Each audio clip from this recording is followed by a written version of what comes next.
Thank you again, Pastor Paul, for this great opportunity to speak to God's people.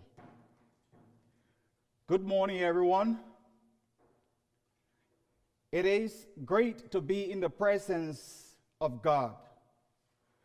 Wheresoever you are, peace be with you. Is God still alive?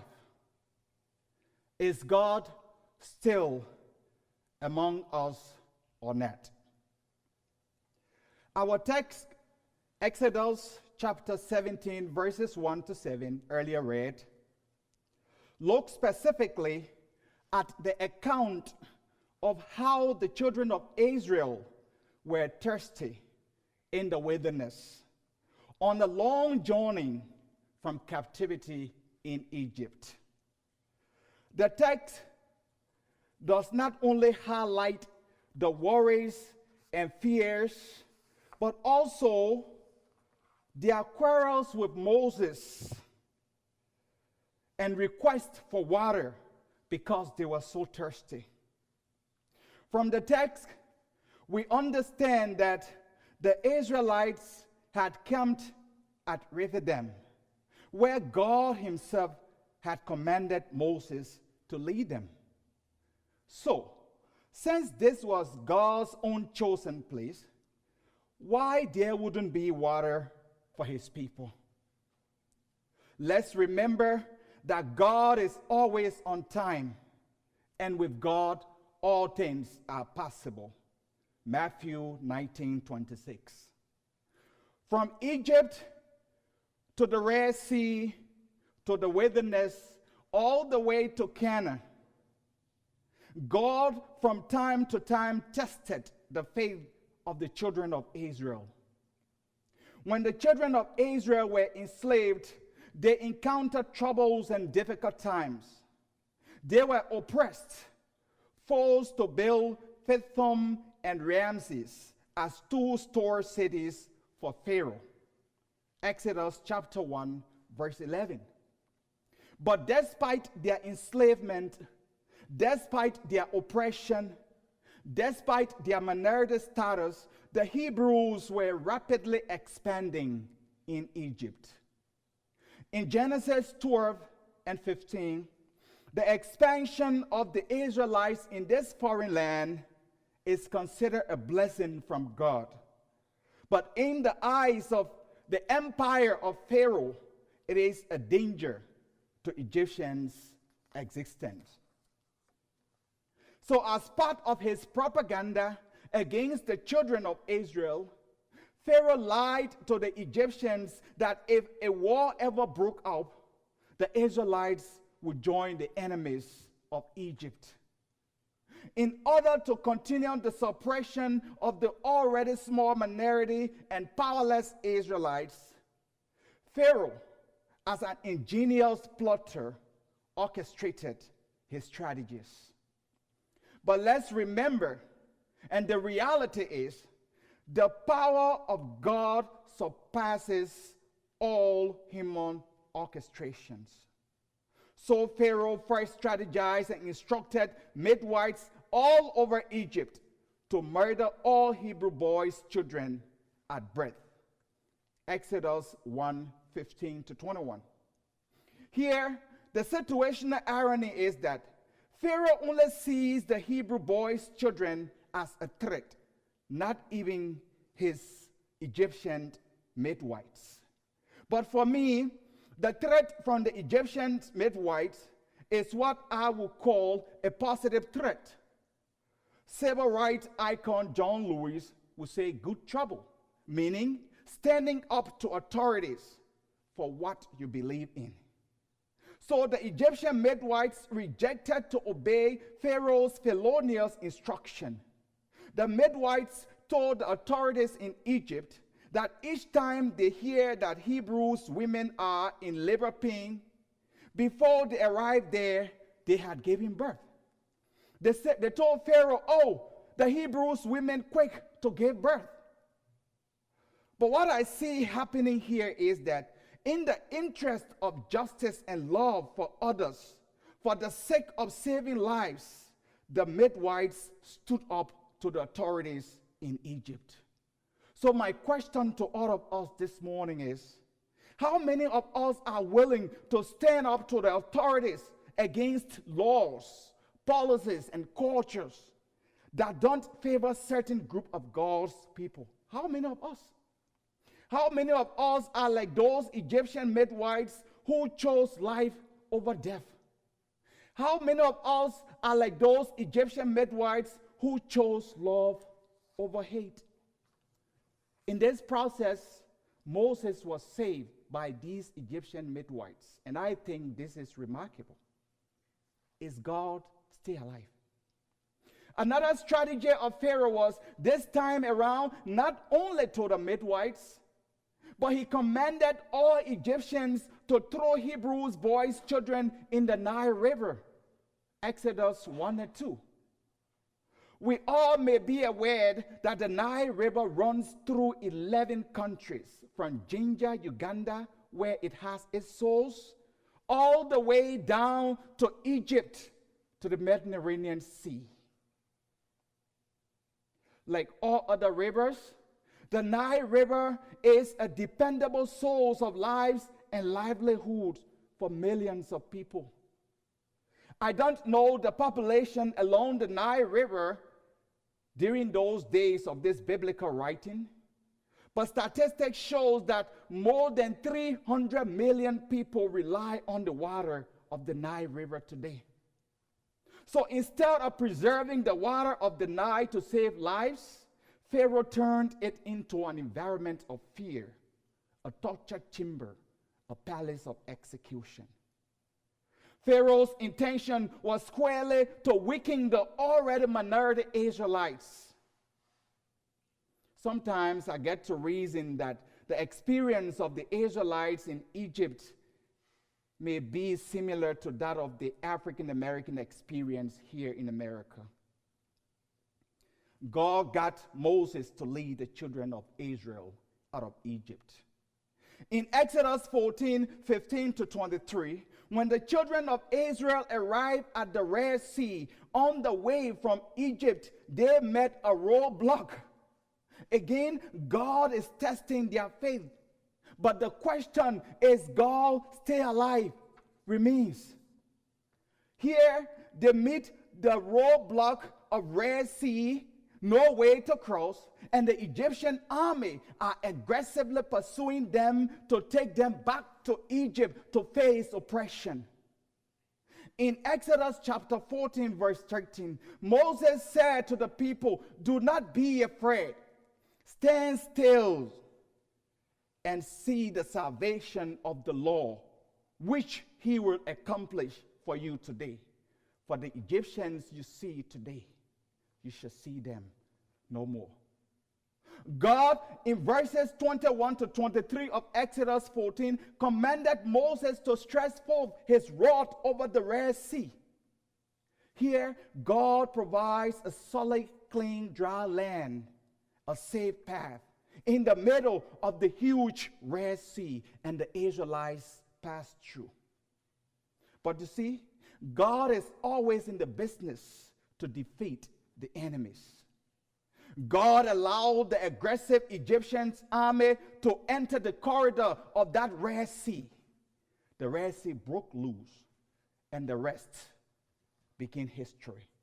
Is God still alive? Again, in Exodus chapter 15, the Israelites had gone without water for 3 long days after they had crossed the Red Sea into the desert of Shur. Because the water was so bitter, Moses again, on God's instruction, dropped a piece of stick, a piece of wood, just a piece of wood into the water, and the water became fit for them to drink. So what I come to realize is, in life, when God is about to turn our skepticism to optimism, when God is about to turn our disgrace to grace, when God is about to turn our bitter story into a better history, when God is about to turn our fear to freedom, he uses the very least we expect. With just the dropping of a piece of wood in that bitter water, it was fit and ready to drink. And throughout their 40 years of journeying until they arrived in Canaan, Exodus 16:35, God continuously fed the children of Israel with manna. This is God's grace. This is God's mercy. In a commentary on this passage, Ralph Jacobson says, above all, this story bears witness of God's faithfulness and graciousness to his people. In our passage, Exodus chapter 17, in verse 2, as a result of their persistent faith or little faith, Moses himself asked the children of Israel, why do you quarrel with me? Why do you put the Lord your God to test? And in verse 7 of Exodus 17, because of the difficult times they kept facing on this journey, the children of Israel continued to ask, is God among us or not? Is God still alive? Like the children of Israel, humanity, we get to ask such questions at times, especially when all hopes are gone, when we are faced with darkness and mountains, when we are faced with valleys and hills, when we have doubts and fears, when we feel that the presence of God is absent, we get to ask, is God still alive? Is God still listening to us? During the war in Liberia, we were always asking, God, are you seeing us? But you see, God has a unique way of programming and manifesting his grace and glory that we human, in our very human nature, cannot just understand.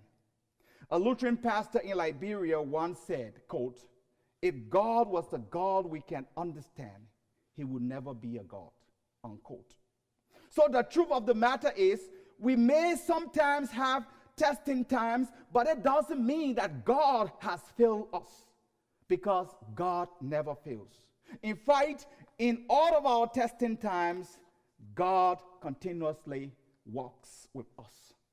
So in times like these, when realities are far from our human understanding, when the nights become unbreakable and sometimes the day unbearable, in the context of coronavirus pandemic that has devastated this whole world community, when families and neighborhoods are broken down with griefs from the coronavirus pandemic. Just yesterday, Tuesday, U.S. coronavirus death toll was placed at 200,000. When politics overtake morality in the fight against this coronavirus pandemic, when the question of coronavirus vaccine remains unanswered, when coronavirus itself shows no sign of slowing down, the question, is God still alive, becomes obvious. America's racial unrest. It might feel annoying, uncomfortable, and sometimes exhausting to continuously talk about racism. But Jesus Christ, our teacher, the forerunner of social justice, wants us to talk about racism. As a church, if we don't talk about racism, who else will? So in times like these, when black men are being shot, in the case of Amadou Diallo, the poor Guinean immigrant, just 23 years of age, who had moved to America in quest of the American dreams, when 4 white police officers shot him 41 times, striking the immigrant 19 times in New York. Recently, the shooting of Jacob Blake in the presence of his young children 7 times. When it becomes commonplace in America for black men to be chokehold and killed. When policemen are kneeling in the neck of black people and black men and executing them in the presence of a crowd of powerless bystanders. When police officers who have sufficient power and legal authority to protect lives can only stand by and ignore the last word of a poor black man saying, "I can't breathe." When a senior police officer in Tulsa, Oklahoma, remarked that police in America kill fewer black people than they should be. Like the Israelites, in times like these in America for people of color, the question is, God stay alive? Is God still among us? Can never end. In America, black people continue to face the wilderness of racial injustice and the Red Sea of social inequality. People of color continue to face the captivity of biased criminal justice system. But you know what? God who made it possible, God who opened dry ground in the middle of the Red Sea for the children of Israel to cross amid the Egyptians' army, he shall bring justice where there is no none. God provided water for the Israelites from the rock in the wilderness. He will make a way out of no way for all people who are subjected to injustice. I want us to go back a little in history, because the question, is God still alive, continues in the community where people of color continue to live. President Abraham Lincoln on January 1, 1863, signed the Emancipation Proclamation that all persons held as slaves be free. But African Americans still struggle for freedom in America. African Americans are still subjected to mistreatment that is evident in the structural and institutional violence that keep them all the way to the bottom. The United States Congress on January 31st, 1865, passed the 13th Amendment to the Constitution to abolish slavery and involuntary servitude. But 155 years on, African Americans still call or cry for freedom. See the extent to which African Americans face poverty, discrimination, segregation everywhere. The systemic, institutional, and structural violence people of color face every day has caused many of them to live in areas that are so deplorable. See the housing questions. See the poor quality of education their children get. See the drug addictions they find themselves due to the absence of social immunities. It is not their fault. It is the systems. Ratified on February 3rd, 1870, the passage of the Fifth Amendment to the U.S. Constitution prohibits the federal government and each state from denying citizens the right to vote based on race and color. But 140 years on, voting rights for people of color still remains a question in America. We are staying into history. In August 1965, President Lyndon B. Johnson signed into law the Voting Rights Act that U.S. Congress has amended 5 different times in an effort to expand its protection, realization, and enjoyment. But no progressive result because of the systemic, institutional, and structural violence. The Jim Crow law that ensured the enforcement of black segregation may have been defeated and dismantled. But the structural violence that is in place in America still pulls black people down. The federal law banning racial discrimination and giving way to the general awareness of African American cultural heritage was enacted. But African Americans and their culture are still made inferior. Someone had argued that there are 2 kinds of justice system in America. White justice that advances the agenda of white people, and black justice that suppresses black people. In his book, Stamped from the Beginning, Abraham X. Kendi writes, whites have remained on the living and winning end, while blacks remain on the losing and dying end. Liberty, justice for all. It's a phrase I have heard and read in the American Pledge of Allegiance. But unfortunately, not everyone supports this in America. These are the days of Mike Brown, Trayvon Martin, Eric Garner, Breonna Taylor, Jacob Blake, Daniel Bruce, and others. But especially, these are the days of George Floyd. Symbols of colonialism that instigate institutional racism may be coming down. And the universal coalition of activism for racial equality may be gaining momentum everywhere on earth. But I'm surprised people still call these efforts extremism.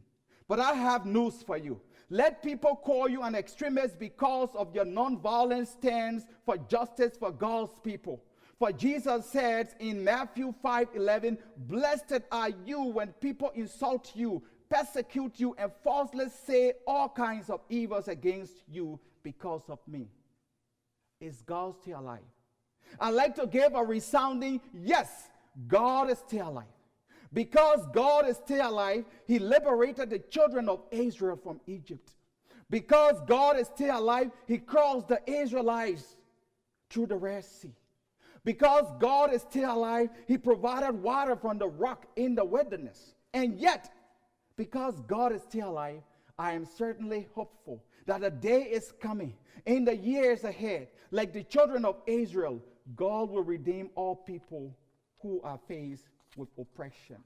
And yet, because God is still alive, like the children of Israel, God will provide water from the rock in the wilderness of injustice, despite the tactics of structural violence and the strategy of institutional racism. And yet, because God is still alive, a day is coming when God shall divide and desolate the Red Sea of discrimination and make a concrete path to freedom and justice, even if it takes 1,000 years. This may sound so delusional, but let's remember that God is not only a just God, but he is from everlasting to everlasting. Jesus says in Matthew 24:35, "Heaven and earth shall pass away, but my word shall never pass away." Racism itself will pass away. This is why I recognize UCC, Pastor Paul, Debbie, the Beckons, and the entire global UCC. The church is local, is congregational, but their global stance for racial justice must be applauded. I thank you all. Today, all human population are caught up in the wilderness of coronavirus pandemic. But I want to promise all of us today that God who provided water for the Israelites in the wilderness will quench our thirst in the wilderness of coronavirus pandemic.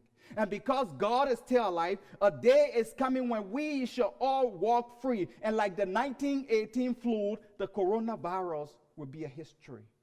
And because God is still alive, through the eyes of faith, a day is coming when the lights in Fellowship Hall, when the lights in this sanctuary and all other sanctuaries, when the lights in our peace room, when the lights in our kitchen and our coffee burner will be turned on permanently.